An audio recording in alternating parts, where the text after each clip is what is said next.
Hi friends, welcome to my channel Soumya's diaries. ఈ రోజు వీడియోలో నేను మీకు ఒక హెల్దీ బ్రేక్ఫాస్ట్ రెసిపీ అయితే చూపిస్తాను. సో బ్రేక్ఫాస్ట్ ఎప్పుడైనా మనం హెల్దీగా ప్రోటీన్ ఎక్కువ ఉన్న బ్రేక్ఫాస్ట్ తింటే మన హెల్త్కి అనేది చాలా మంచిది. అలానే పిల్లలకు కూడా హెల్దీగా పెట్టాలి అంటే మాత్రం తప్పకుండా ఈ రెసిపీని అయితే ట్రై చేయండి. ఈ రెసిపీ వచ్చేసి మనం వెయిట్ లాస్ కూడా చాలా మంచిదన్నమాట. సో తప్పకుండా ఒక్కసారి అయితే ఈ రెసిపీని అయితే ట్రై చేసి చూడండి. చాలా టేస్టీగా ఉంటది. సో దీన్ని ఎలా తయారు చేసుకోవాలి ఏంటో వీడియోలో చూసేద్దాం. ఇక్కడ వచ్చేసి నేను నైటే 1 కప్పు పెసలనైతే నానబెట్టుకున్నాను. దీనికి పొట్టు ఉండదనమాట. పొట్టు లేని పెసలనైతే నానబెట్టేసుకొని మార్నింగ్ నేనైతే దీన్ని చక్కగా వాష్ చేసుకొని ఒక మిక్సీ జార్‌లోకి అయితే వేసేసుకున్నాను. ఇప్పుడు ఒక 20 ఆకులు పాలకూర ఆకులు వేసుకొని కట్ చేసుకొని వేసుకోవాలి.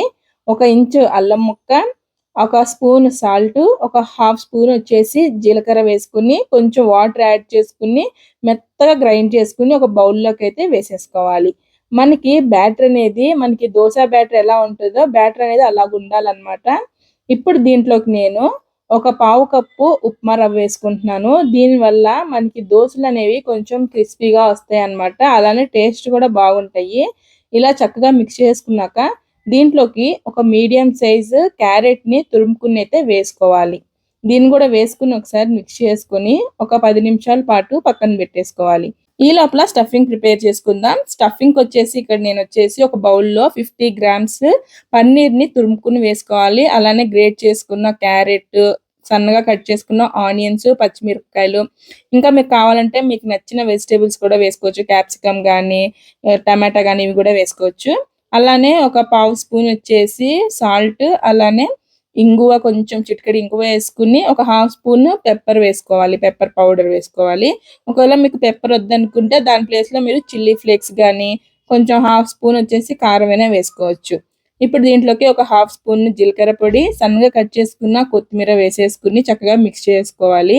ఇక్కడ మన స్టఫింగ్ అయితే రెడీ అయిపోయింది. పన్నీర్‌లో మనకి ప్రోటీన్ ఎక్కువ ఉంటది కాబట్టి పొద్దున పూట పన్నీర్ తీసుకుంటాం కూడా హెల్త్‌కి చాలా మంచిదన్నమాట.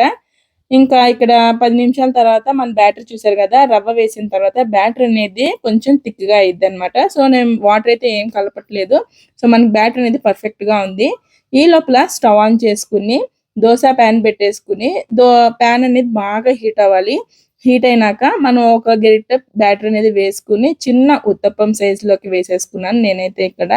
ఇప్పుడు మనం ముందుగా ప్రిపేర్ చేసుకున్న ఆ పన్నీర్ స్టఫింగ్ ఉంది కదా! ఆ స్టఫింగ్‌ని పైన దోస పైన ఈవెన్‌గా మంచిగా మనకి దోస కనపడకుండా ఒత్తుగా ఏసేసుకోండి. ఒక్క దోస తింటే చాలు మనకి పొట్టనేది ఫిల్లింగ్‌గా అనిపిస్తది.